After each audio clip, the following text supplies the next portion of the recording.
Salam alaikum, Zulflaoun, bonsoir. L'Office national des statistiques, ONS, a encore changé de tutelle. Et cette fois-ci, il est directement placé sous le contrôle du Premier ministre. Après des mois d'instabilité administrative, l'ONS semble devenue une variable d'ajustement dans la gestion du pouvoir. Ce dernier décret présidentiel soulève des interrogations cruciales. Pourquoi cette valse des tutelles?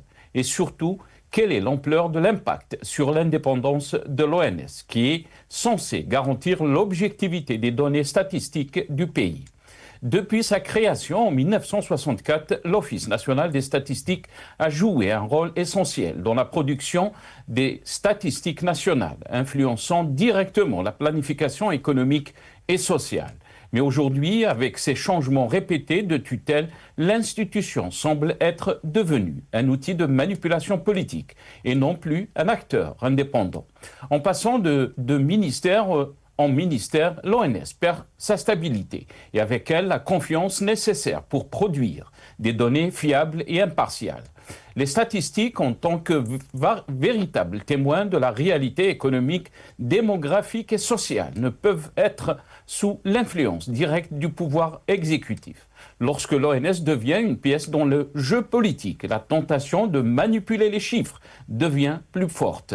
La gestion des données publiques peut alors se transformer en un instrument de légitimation des discours officiels, masquant les véritables enjeux du pays.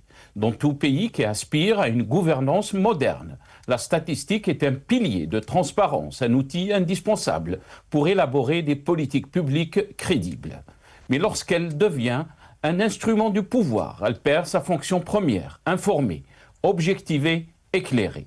Ce glissement est d'autant plus inquiétant que l'Office national des statistiques, longtemps stable sous l'autorité du ministère des Finances, se retrouve désormais ballotté au gré des humeurs politiques, comme s'il n'était qu'une pièce interchangeable dans l'architecture institutionnelle. La statistique publique n'est pas un accessoire administratif que l'on déplace d'un bureau à un autre. C'est le socle de toute décision rationnelle. La mettre sous influence directe revient à brouiller volontairement la frontière entre mesure et mise en scène. Quand le politique verrouille les chiffres, ce n'est pas la rigueur scientifique qui triomphe, c'est la narration officielle. Le risque est clair, un pays qui perd confiance en ses chiffres perd la boussole de sa propre trajectoire. Et alors, une institution censée être indépendante devient un prolongement de l'exécutif. C'est la vérité statistique qui devient une variable politique. Aujourd'hui, l'ONS n'a pas seulement changé de tutelle, il a changé de nature. Et avec lui, c'est la transparence nationale qui vacille. Du contrôle du champ politique au contrôle des médias, de l'activité syndicale aux libertés individuelles. Et désormais, les chiffres. La boucle est complète. Nous débattrons avec nos invités juste après cette petite intro.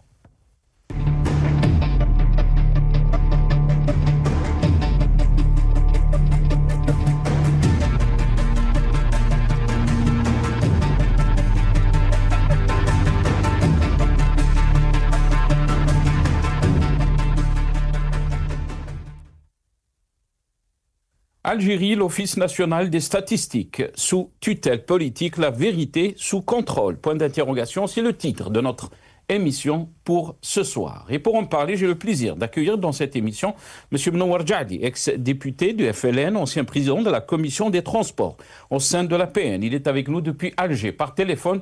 M. Mnowar Jadi, bonsoir. Merci beaucoup d'avoir accepté l'invitation. Marhaba bik. Merci, Nasser. Bonsoir à vous, à vos invités et tous ceux qui nous suivent tout le long de cette émission. Barakallahu fik, marhaba bik, Si Mnowar. Merci beaucoup d'avoir accepté l'invitation. On a le plaisir aussi d'accueillir M. Rafiq Bouhlel, économiste, militant politique. Il est avec nous depuis Paris, via Skype. Si Rafiq, bonsoir. Merci beaucoup d'avoir accepté l'invitation. Marhaba bik. Bonsoir Sénassal, bonsoir à tous les téléspectateurs et téléspectatrices de Microscope. Un chaleureux bonsoir aussi à Sidi Adi. Merci à la régie et encore merci beaucoup pour cette invitation. Merci beaucoup Rafiq Bouhlel. Marhaba bik. Et bonjour aussi à nos amis de la régie. On va commencer d'abord par quelques titres concernant donc le thème de ce soir. On va commencer par l'APS, la dépêche de l'APS. Donc l'ONS placé sous la tutelle du Premier ministre. L'Office national des statistiques a été placé sous la tutelle du Premier ministre en vertu d'un décret présidentiel publié au journal officiel, donc journal officiel numéro 75. Al-Watan, l'ONS placé sous la tutelle du Premier ministre, donc a titré le journal Al-Watan. Et on termine avec Maghreb émergent, journal en ligne. L'Office des statistiques change encore de tutelle la deuxième fois en quelques mois, a titré donc Maghreb émergent.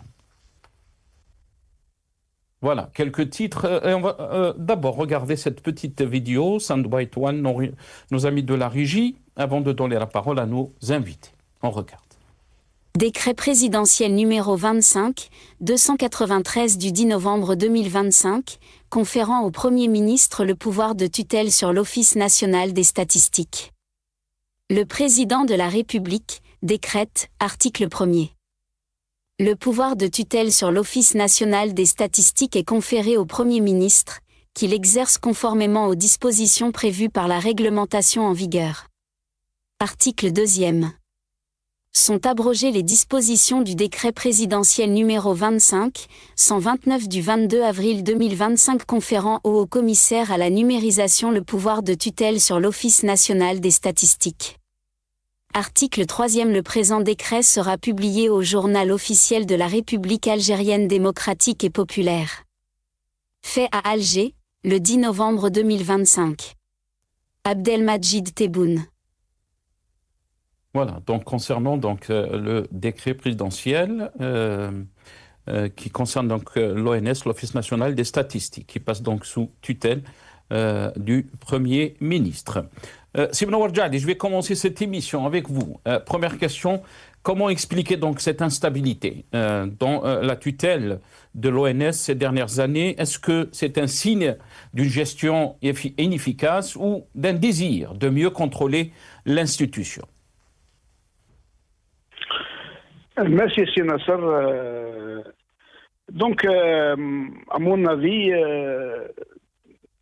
la tutelle, plutôt l'ONS, l'Office national des statistiques, change de main. C'est pour beaucoup plus de la justesse de l'information, de la fiabilité aussi, parce que nous avons constaté ces derniers temps que certaines institutions déclarent des chiffres un peu différents.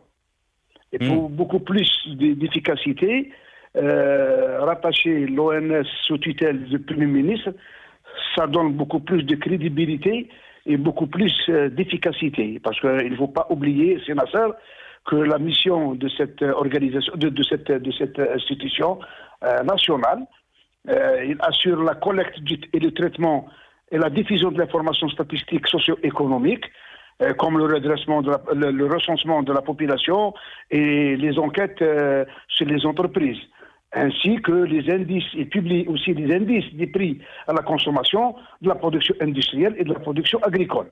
Il permet aussi, c'est très important aussi, il permet aussi de planifier les réformes et d'ajuster les politiques de développement. Donc, cet office est chargé des missions complexes et diversifiées. Donc, c'est une très bonne chose pour moi. Comme je l'ai évoqué tout à l'heure, c'est beaucoup plus que l'information soit fiable. Elle est unique et elle est juste par rapport à ce qui se passe sur le plan socio-économique du pays. Très bien. Simon Warjadi, très rapidement, je vais juste vous faire passer quelques informations et peut-être vous aurez une réponse très claire par rapport à ma question. En 2020, l'ONS donc est placée sous la tutelle du ministère de la numérisation. En 2024, l'ONS revient sous la tutelle du ministère des Finances par décret exécutif signé par Nadir Arbaoui. Avril 2025, l'ONS passe sous la tutelle du Haut Commissariat à la numérisation via un décret présidentiel. 13 novembre 2025, l'ONS est placée donc sur la tutelle directe du Premier ministre. Cette instabilité, est-ce que pour vous, donc, vous avez dit la placer sous la tutelle du Premier ministre et lui donner la crédibilité. alors que c'est cette instabilité que je viens juste de mentionner depuis 2020 révèle un vrai problème au sein de cette organisation. Et justement, c'est Nasser, je l'ai dit tout à l'heure, j'ai dit que effectivement l'information de l'OMS ces derniers temps, si vous vous souvenez, il y a des informations différentes, soit sur la production des dates, production de la pomme de terre, sur le taux de l'inflation. Chaque institution, parce que n'oubliez pas que ce n'est pas uniquement l'OMS qui publie les informations socio-économiques du pays, il y a aussi le rapport annuel de la Banque centrale. Et par la même occasion, moi je salue, vraiment là, je salue les experts, les cadres de cette institution nationale, elle est indépendante. En lisant les rapports annuels sur le plan économique, sur le plan social, sur le plan production industrielle, agricole, etc., même sur l'économie, sur la finance et surtout sur la monnaie, sur le système monétaire algérien. Donc elle donne des informations. Moi j'ai cherché à avoir des informations par exemple sur des pays voisins ou africains, sur les rapports de leur banque centrale, je ne trouve pas d'informations exactes, fiables comme celles de notre banque centrale d'Algérie. Vraiment, c'est des rapports détaillés, elles reflètent la réalité du pays et les chiffres de cette institution sont fiables et sans aucune ambiguïté. Par contre, il y a aussi ce qu'on appelle la Cour des comptes. Aussi la Cour des comptes, que chaque année, elle fait des rapports annuels à M. le Président de la République. C'est une institution institutionnelle. Elle fait des rapports annuels sur la loi de finances, sur la consommation des deniers publics, sur les entreprises publiques donc il n'y a pas uniquement.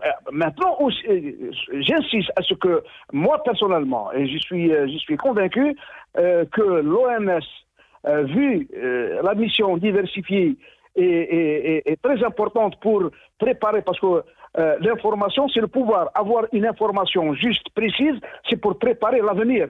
Par contre, si on a des informations fausses ou erronées, on ne peut pas planifier. Mais est-ce que l'information Simna Warjadi, est-ce que aussi elle est importante qu'elle soit aussi indépendante et transparente?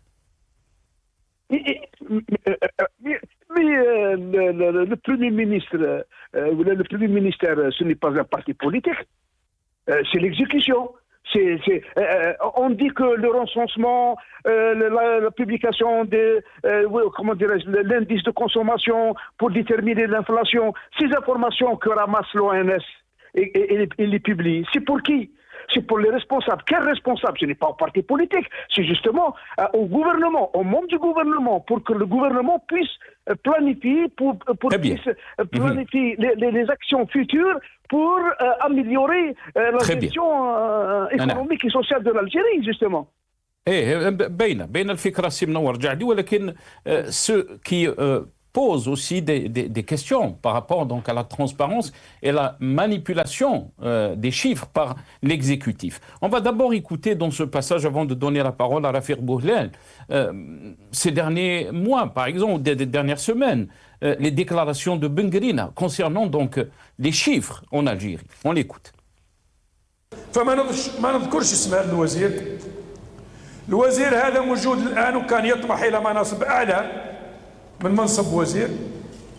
يبلغني النائب تجي شكوى من مدير ولائي في اجتماع مع الوزير يقول للمدراء الارقام اللي اعطيتوها لازم تبدلوها، ودرك يتصلوا بكم المساعدين تاعنا اعطوا ارقام اكبر. وفعلا هذا المدير من الناس اللي اعطى ارقام في القطاع نتاعو وتم تغييرها بضغوطات من طرف الوزير، واعطى ارقام اخرى مضلله لرئيس الجمهوريه بكل اسف وكل الم وكل حسره. Voilà. Rafiq Bouhlel, qu'est-ce que vous en pensez? Pour ma part, c'est une chose, c'est le énième changement de la tutelle de l'ONS qui passe sous la responsabilité du Premier ministère. est quelque chose de totalement logique dans un gouvernement dictatorial. Pourquoi? Parce que les chiffres sont le premier ennemi du gouvernement algérien. Pourquoi? Parce que il a besoin d'avoir un contrôle absolu, que ce soit sur la presse, sur les partis politiques ou autres, et surtout sur les chiffres, parce que les chiffres ne trompent pas. Les réalisations économiques ne trompent pas. Quand on voit les nombreux couacs qui se sont produits suite aux publications des rapports de l'ONS, qui ont toujours montré depuis 2020, entre la politique et les déclarations des gouvernements successifs et la réalité du terrain, c'est deux choses complètement différentes. Et c'est pour cette raison que le pouvoir en place a décidé de changer pour la énième fois l'ONS et de le mettre sous la tutelle du Premier ministère afin de pouvoir trafiquer les chiffres à sa guise et pouvoir publier les chiffres qui vont dans le sens de leur politique, à savoir toujours de l'incompétence. Et au-delà, vous avez montré, si Hossein, vous avez montré le Ben Guerina, il y a encore plus proche, où le ministre de l'Agriculture, Yassine Ouali, a déclaré publiquement que les chiffres sont faux, qui est quelque chose que c'est pas nouveau.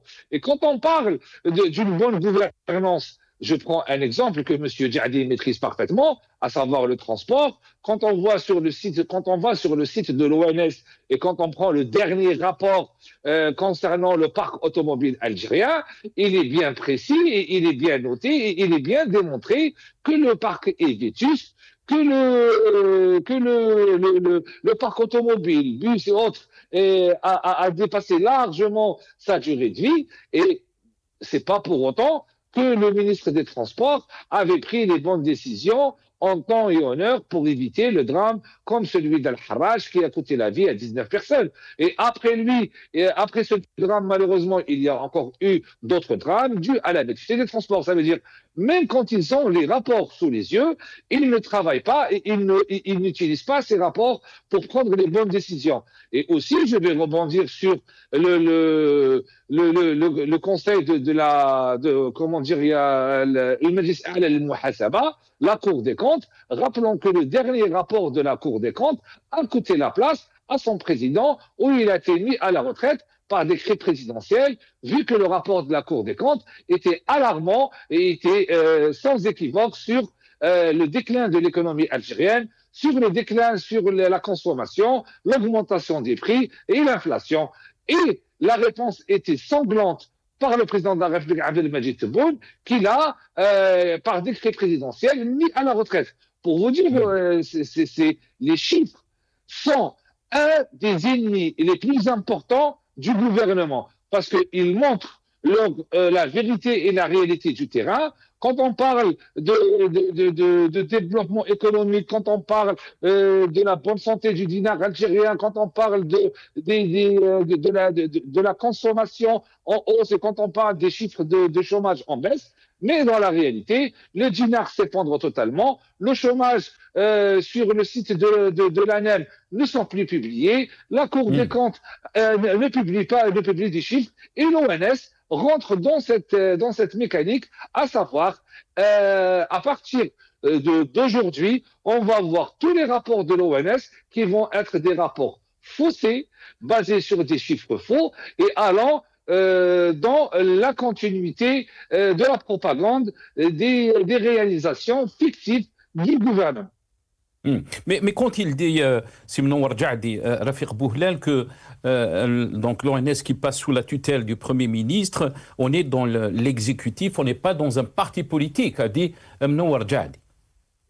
Effectivement, quand je suis totalement d'accord avec Sidjadi, quand il dit qu'il passe pas entre les mains d'un parti politique, oui, il passe dans l'exécutif, ce qui est encore plus dangereux. Ça veut dire qu'il n'est plus indépendant et il ne se base plus sur une réalité où il était rattaché au ministère de la numérisation, où on est censé, Abdelmadjid Tebboune depuis 2020 nous dit que nous passons à 100% de la numérisation et cela permet la transparence des chiffres, mais en fin de compte, quand il passe entre les mains de l'exécutif, c'est encore pire, car encore une fois, Seyfi Ghri, le Premier ministre algérien, ainsi que son staff, ne vont pas hésiter une seule seconde à manipuler ces chiffres et à mettre les chiffres qui leur arrangent pour induire en erreur l'opinion publique. Très bien, restez avec nous, Rafiq Bouhlel. Simon Warjad, d'abord on va écouter donc cette petite vidéo de Rezik, le ministre donc du Commerce, qui a déclaré que le PIB algérien en 2029 va atteindre donc l'équivalent de 400 milliards de dollars. On l'écoute.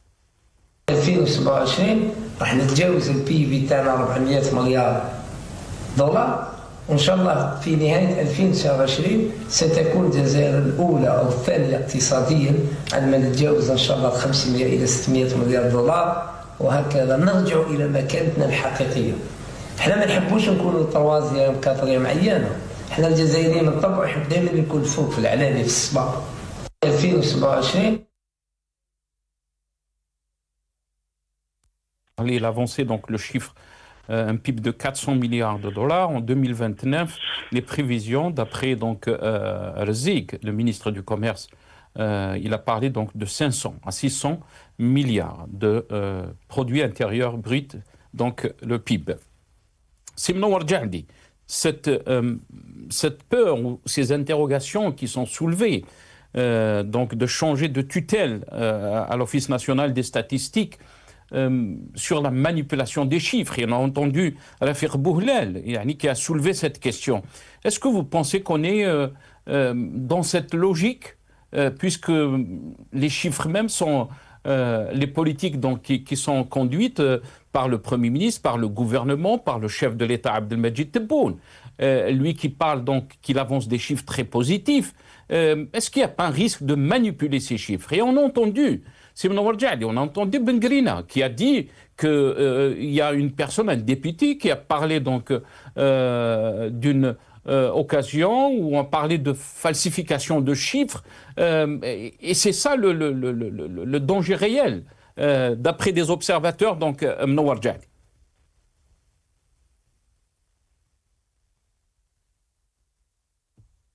Ben Warjadi, est-ce que vous m'entendez?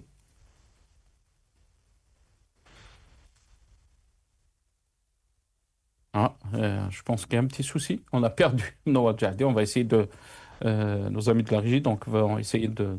Noah Djahdi, est-ce que vous êtes avec nous? Pas encore. معليش خلي نعاود نرجع ليك سي رفيق بوهلال.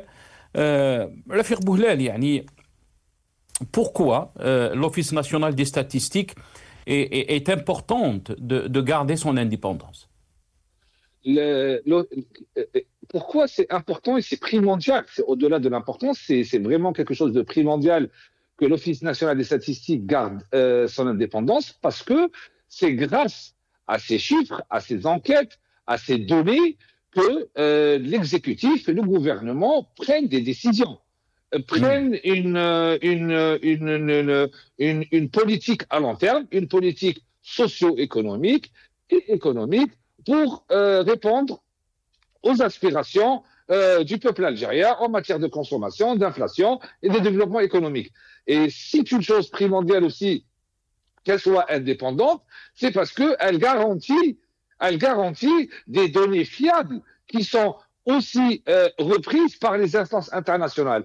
Et le fait que l'ONS passe sous la tutelle du Premier ministère et quand on dit Premier ministère, on dit la présidence du palais d'Al-Mouradia, et elle est au risque de donner et publier des chiffres qui ne reflètent pas la réalité, sachant que, encore une fois, il y a les deux derniers rapports de l'ONS concernant la consommation et l'inflation ont été sanglants et ont montré l'écart entre les déclarations de Kamel Elzi que vous avez montré il n'y a pas un instant et la réalité du terrain, sachant que quand on parle des déclarations de Kamel Elzi qui déclare que le PIB, le produit intérieur brut algérien, va arriver à 400 milliards de dollars, il faut savoir que le dinar algérien, le taux de change, il est fixé par la Banque centrale, et c'est un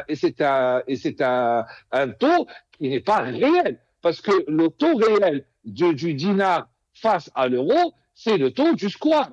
qui est malheureusement de 270. Et il y a 80% d'écart entre le taux réel du dinar algérien et le taux de la Banque centrale. Et pour preuve, malheureusement, le dinar algérien est une monnaie de sèche qui n'a aucune valeur. Et le dinar, aucun Algérien ne peut prendre des dinars en étant un particulier et aller à la banque pour les changer. Cela, c'est interdit. Et le dinar algérien, quand un Algérien prend 1000, 2000 ou 10 000 dinars et qu'il va dans n'importe quel bureau de change à l'étranger, la monnaie n'est pas reconnue et on ne vous la change pas.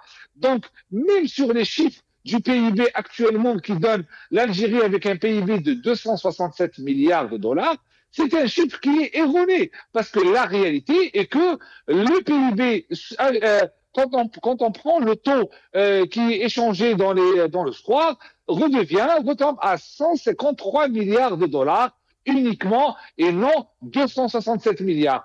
Aussi, même quand on se base sur les chiffres de l'ESIG et les chiffres du gouvernement, pour passer de 267 milliards à 400 milliards, il y a une augmentation de près de 52% sur 2 ans. Et comment, sachant que la loi de finances de 2026 a été signée, il prévoit une augmentation du PIB de 4,8% sur 2026 et de 4,2% sur 2027. Comment ils vont arriver à ces 400 milliards? Ils vont sans doute utiliser des micmacs sur les chiffres pour tromper l'opinion publique parce que l'économie algérienne est malheureusement en panne actuellement. Très bien, restez avec nous, Rafik Bouhlel. Mnowar Jaadi, est-ce que vous êtes avec nous? Oui, je suis avec vous, je vous entends, c'est Nasser, c'est Nasser. Ah, on vous a perdu, c'est Mnowar Jaadi. Je ne sais pas si vous avez entendu donc, les déclarations de Kamel Rizig, le ministre du Commerce. Je ne sais pas si vous les avez entendues. Il a parlé donc de 400 milliards en 2027 de PIB et en 2029, il a avancé les chiffres de 500 à 600 milliards de dollars. Bien sûr, Rafik Bouhlel s'est posé des questions par rapport à ces chiffres qui ont été avancés. La question que je vous pose, c'est que est-ce qu'il n'y a pas un risque concernant les chiffres qui seront avancés par le gouvernement, les ministres, le Premier ministre? Est-ce qu'on ne va pas tenter à traficoter comme l'a annoncé Bengrina dans la vidéo qu'on a fait passer? Il y a un ministre qui a ordonné donc à traficoter les chiffres. Votre réaction, Simna Warjan? Merci, Nasser. Je vais commencer par le commencement. Tout d'abord, les déclarations de votre invité, donc à ma connaissance, c'est un économiste. Et donc, j'ai en face un économiste qui, quand même, va comprendre de ce que je vais expliquer. En ce qui concerne le président de la Cour des comptes, il a évoqué qu'il a été limogé parce que ceci, cela. Moi, j'ai dit non. Comme il le sait, la Cour des comptes, ça équivaut, elle est similaire à un commissaire aux comptes dans une entreprise économique. C'est le commissaire aux comptes. Et le commissaire aux comptes, il est engagé par l'actionnaire unique ou le propriétaire ou l'assemblée générale de l'entreprise. Le président de la République, c'est lui qui nomme le président de la Cour des comptes. La Cour des comptes, c'est elle qui suit l'application des lois de finances et l'argent public et leur emploi et leurs ressources. Donc, elle donne en premier lieu le rapport d'après la Constitution, d'après l'article 179, ou la 199 si j'ai bonne mémoire. Et il spécifie, il donne le rapport chaque année avant qu'il le publie ou avant qu'il le donne au gouvernement de le descendre l'APN ou pour les deux chambres. Il doit transiter par le président de la République. Et c'est le président de la République qui ordonne son publication, ou sa publication ou l'APN. Donc le président, l'ex-président qui a été relevé de ses fonctions, ce n'est pas parce qu'il a donné, il a fait une erreur, comment dirais-je, une erreur professionnelle. Il a publié le rapport de l'année 2023 ou 2024 avant qu'il le donne au président de la République. Ça, je suis formel et je ferme cette parenthèse. En ce qui concerne les déclarations de Bengrina, Ce que j'ai dit tout à l'heure, j'ai dit que des informations, parce que l'Office national des statistiques manipule des informations de recensement de la population, l'indice de consommation, comment dirais-je, il y a plusieurs, donc il y a des informations qui lui échappent et qui émanent de plusieurs secteurs, et donc effectivement il y aura le mettre sous tutelle du Premier ministre, c'est pour beaucoup plus de fiabilité. Pourquoi? Même le chef du gouvernement, il n'a pas le droit, il ne peut pas manipuler ces chiffres, étant donné qu'il y a l'autre institution qui est autonome, qui est la Banque centrale, qui publie chaque année des statistiques, des chiffres de tous les domaines sur le plan monétaire, fiscal, l'activité industrielle, l'agriculture, etc. Donc, il y a d'autre côté aussi la Cour des comptes. Donc, soyez tranquille. C'est pas la question d'être tranquille. La publication de ces... Je m'excuse. Ce n'est pas la question d'être tranquille, c'est la question de se poser des questions sur les mécanismes de fonctionnement de ces outils. Quand on parle de l'Office national des statistiques, qui a été créé en 1964. Et beaucoup d'observateurs maintenant, cette instabilité ces derniers mois, pensent qu'il y a une volonté de mainmise du politique sur cette institution qui donne encore, on va dire, plus ou moins des chiffres qui ne sont pas très loin de la réalité. Et c'est cette peur que cet organisme va devenir un outil politique, Simon Ouarjadi. C'est cette question qu'on est en train de poser. Justement, la création même, la raison d'être même de cette institution, de cet office, justement, c'est pour donner beaucoup plus d'informations, pour éclairer la situation socio-professionnelle du pays, pour que le gouvernement puisse ajuster ses actions, pour qu'elle puisse planifier des opérations à court, moyen, long terme pour atteindre les objectifs du programme de M. le Président de la République. Point final. En ce qui concerne maintenant les déclarations du ministre de l'Exportation, M. Rezik, et la réponse, je l'ai bien entendue de la part du commerce, et la réponse, j'ai bien entendu votre invité de Paris, puisqu'il est économiste, je lui dis ceci. Lorsque l'Algérie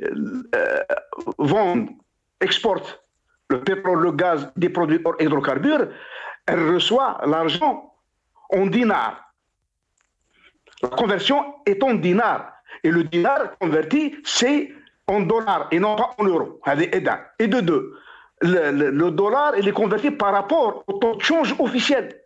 Lorsque l'Algérie importe de la marchandise, au niveau des frontières, au niveau de la douane, les taxes douanières sont calculées en fonction du taux officiel de la Banque centrale, du dollar par rapport au dinar. Troisièmement, le PIB, l'Algérie a opté pour les valeurs ajoutées, la sommation des valeurs ajoutées, plus la TVA à l'importation, plus les taxes douanières, moins les subventions des produits concernés. Ce PIB, il se calcule, la production nationale, il est calculé tout d'abord par rapport elle est calculée en dinars, et la sommation de tout ça reconvertie en dollars, en dollars, pas en euros. Quatrièmement, le PIB de l'Algérie, il évolue progressivement, réellement, en fonction de notre économie. Et je pose la question, je donne un exemple. C'est Ouarjadi, je vais vous rendre la parole. Parce que la question qui a posée Rafiq Bouhlan, elle est pertinente. Il est économiste. Quand il a parlé du côté du politique, du pouvoir algérien, il a parlé de 4,8% de croissance. Les déclarations de Rezik le ministre du Commerce qui a parlé donc que l'Algérie va atteindre 400 milliards de dollars de PIB en 2027. Il a avancé des chiffres pour 2029 qui varient entre 500 et 600 milliards de PIB. Comment pourrons-nous donc atteindre ce chiffre de 400 milliards de dollars en 2027 alors que la croissance n'est que de 4,8% par année? تفضل سي منور جعدي. Lak al-Fadl. Puisque vous avez confirmé que monsieur, votre invité de Paris est un économiste, et justement, il y a deux prix. Il y a le prix nominal et le prix réel. Le taux de croissance économique, il est calculé avec du dinar constant. Je m'adresse à un économiste. Le dinar au dinar constant, donc sans l'influence de l'inflation. Le PIB, il est calculé par rapport au dinar nominal. Cela veut dire quoi? Cela veut dire l'inflation est incluse. L'Algérie, à un certain moment, 2022, 2023, 2024, l'inflation tournait autour de 9,7, 7,5, 5, 4,3. Aujourd'hui, l'inflation en 2025, au contraire, elle a descendu à 2,2. En fonction du rapport de l'organisation de l'Office national des statistiques pour le premier semestre 2025, elle est de 2,2. Donc, le calcul du PIB, puisque les valeurs nominales, donc les prix, la production globale des valeurs ajoutées au niveau national, elle va diminuer par rapport, puisque l'inflation, si elle était à 4,5 par exemple en 2024, en 2025, elle est que 2,2. Donc la valeur de production, elle va diminuer par rapport à cette inflation. Deuxièmement, c'est Nasser, le PIB, il n'y a pas uniquement le taux de croissance qui fait évoluer le PIB. Il y a plusieurs facteurs. La formule, ou la fonction du PIB est une fonction à plusieurs variables. Mais uniquement, elle dépend effectivement de la croissance économique, elle dépend du taux de parité dollar-dinar, elle fait partie des importations, c'est-à-dire l'Algérie importe beaucoup pour son économie, les taxes douanières vont augmenter, donc ils vont augmenter aussi le taux. Et je termine avec ceci, puisque c'est un économiste, il y a deux PIB. Il y a ce qu'on appelle le PIB marchand et le PIB non marchand. Le PIB marchand, c'est la sommation des valeurs ajoutées plus la TVA à l'importation, plus les taxes douanières, etc. Il y a ce qu'on appelle le PIB non marchand, c'est-à-dire l'administration. Tout ce qui est les hôpitaux, le fonctionnement des hôpitaux, l'armée populaire nationale, la police, etc., ont une valeur non marchande que le système international de la comptabilité qui maintenant est appliqué pour à peu près 150 pays, il est identique pour tous les pays. Donc il n'y a pas uniquement l'Algérie. Donc il y a ce qu'on appelle le PIB non marchand, et chaque fois que l'Algérie fait augmenter les loyers par l'intermédiaire des OPJ pour la construction de l'habitat qui, maintenant, on a pour 2024 et 2023 et début 2025, toute cette construction, tous les hôpitaux qui vont être qui sont fonctionnels et qui vont être fonctionnels d'ici de fin 2025 et 2026, toutes les usines qui Haraj Bilet, le phosphate vont être opérationnelles. Donc le PIB automatiquement il va atteindre, et moi je suis convaincu et je suis sûr de moi, et je suis d'accord avec les déclarations de M. Abdelmajid Tebboune, notre président, lorsqu'il a évoqué il y a 2-3 ans que le PIB de l'Algérie va arriver à 400 dollars en 2027. Et je suis d'accord aussi avec notre ministre extérieur, du commerce extérieur. C'est très clair. Vous êtes d'accord donc pour les chiffres qui ont été avancés. La question qui se pose, c'est que vous avez dit que l'inflation est descendue donc sous la barre de 3%, de 2,2%. Personne. Donc aucun organisme ne peut vérifier ces chiffres-là. C'est ça le problème en Algérie, Sibna Warjali. Maintenant que l'ONS passe donc sous la tutelle du Premier ministre, on ne peut pas vérifier, il n'y a pas notre mécanisme qui va remettre en cause les chiffres qui sont avancés par l'exécutif.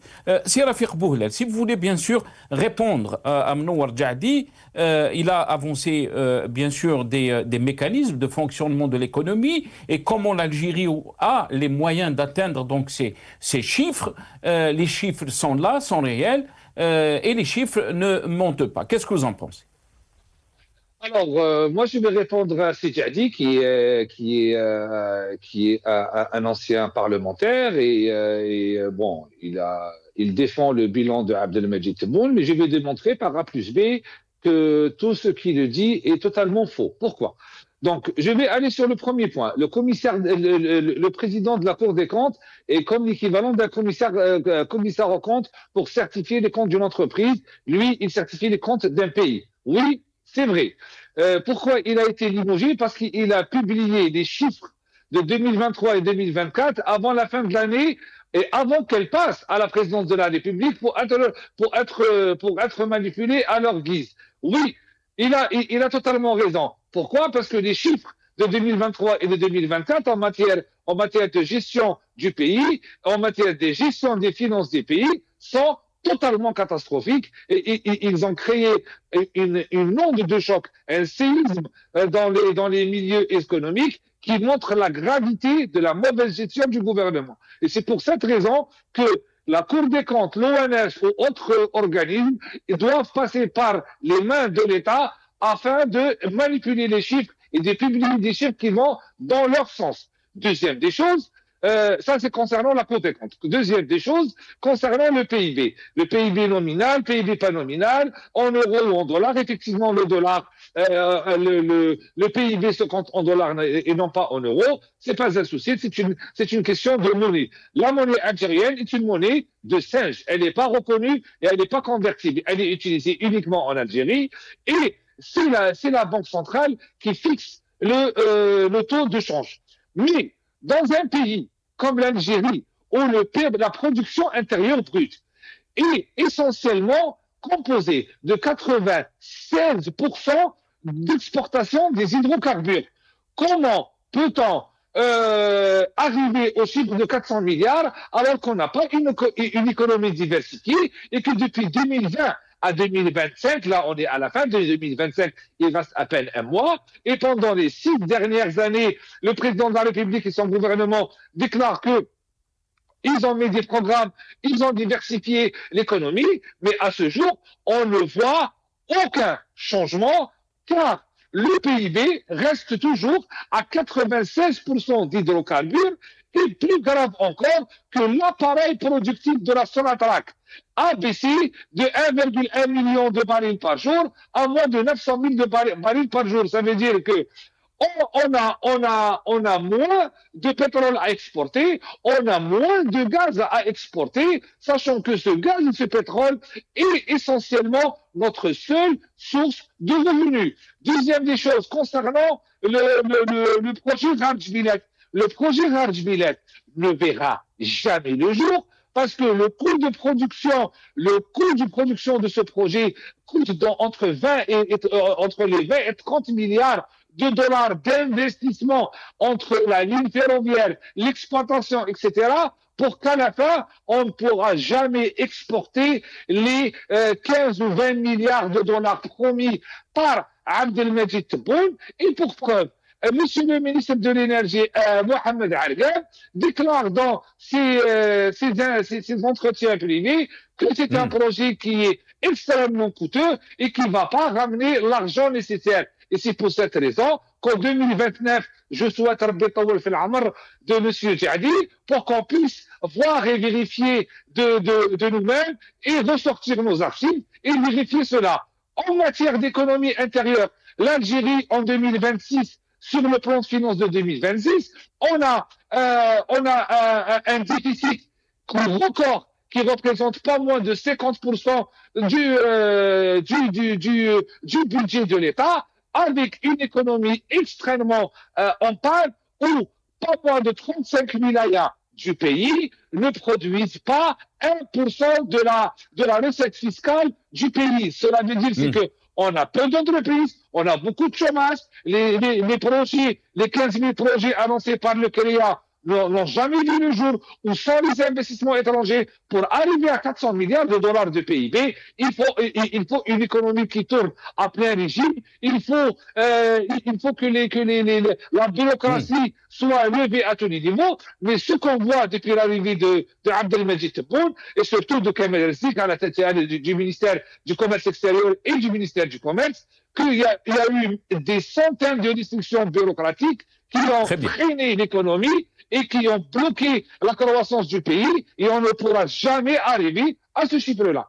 Très bien. Reste avec nous, Rafik Bouhlel. Il ne me reste pas beaucoup de temps. On va faire passer cette petite vidéo du chef d'état-major, Saïd Chingriha, qui a parlé des chiffres. On l'écoute. إن مثل هذه الأرقام خلال فترة وجيزة من حكم رئيس الجمهورية الأخ عبد المجيد تبون تجعلنا كجزائريين وجزائريات نستبشر بالأدوار الجديدة. Désolé, Benkrina, j'ai dit Chingriha. Donc, parler des chiffres. Très rapidement, Simon Warjadi, une minute chacun, vous et Rafik Bouhlel, dans le changement de tutelle qu'on est en train de traiter ce soir, donc notre thème à répétition, est-ce qu'il pourrait refléter une volonté d'influencer donc ou de contrôler l'information statistique pour des raisons politiques? Très rapidement, Simon Warjadi. Pour moi, le mettre sous tutelle du Premier ministre, l'ONS, c'est pour beaucoup plus de fiabilité et de clarté. Maintenant, vous me donnez une minute pour que je puisse...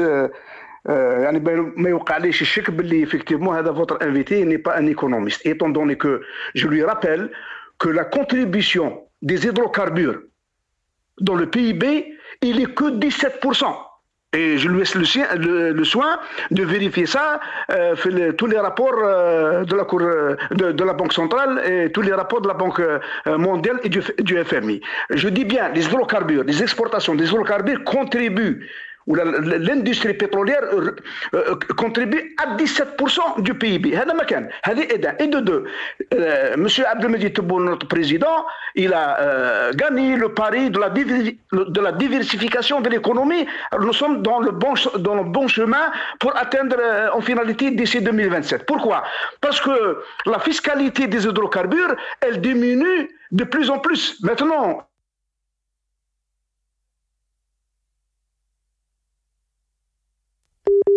Mnowar Jadi? On a perdu Mnowar Jadi, je pense. La vente de pétrole, les exportations hors hydrocarbures, elle a augmenté de 24% par rapport au premier semestre 2024. Deuxièmement, la fiscalité pétrolière, elle représente que 35% sur la totalité des recettes en devises de l'Algérie, plutôt de recettes budgétaires du budget de l'État. Donc l'Algérie, elle est dans le bon chemin. Elle commence à se détacher de la dépendance des hydrocarbures et ce qui a promis notre président Abdelmajid Tebboune à partir de 2023. Barakallahu fik. Merci Mnowar Jadi. Je m'excuse parce qu'on est pressé par le temps. Rafik Bouhlel, très rapidement, je vous laisse le mot de la fin. L'Office national des statistiques qui passe sous la tutelle du Premier ministère et dans la continuité de la maîtrise du gouvernement et de l'exécutif de toutes sources d'informations fiables afin de la manipuler au gré des envies du gouvernement afin de tromper l'opinion publique avec des chiffres faussés. Rappelons que le régime algérien et le gouvernement algérien à travers les années a toujours menti en matière d'économie, et la preuve, nous sommes un pays sous-développé qui manque de tout en réalité, et dans le journal du 20h, quand on voit les déclarations des ministres et du président, à croire qu'on est dans un pays développé, et ça, c'est un danger pour le futur des Algériens et des Algériens. Merci beaucoup, Rafiq Bouhlel. On est arrivé à la fin de cette émission. Je remercie mes invités. Menouar Djadi, ex-député du FLN, vous étiez avec nous depuis Alger. Merci. Rafiq Bouhlel, économiste et militant politique, vous étiez avec nous depuis Paris. Merci à vous, chers téléspectateurs, d'avoir suivi cette émission. Merci.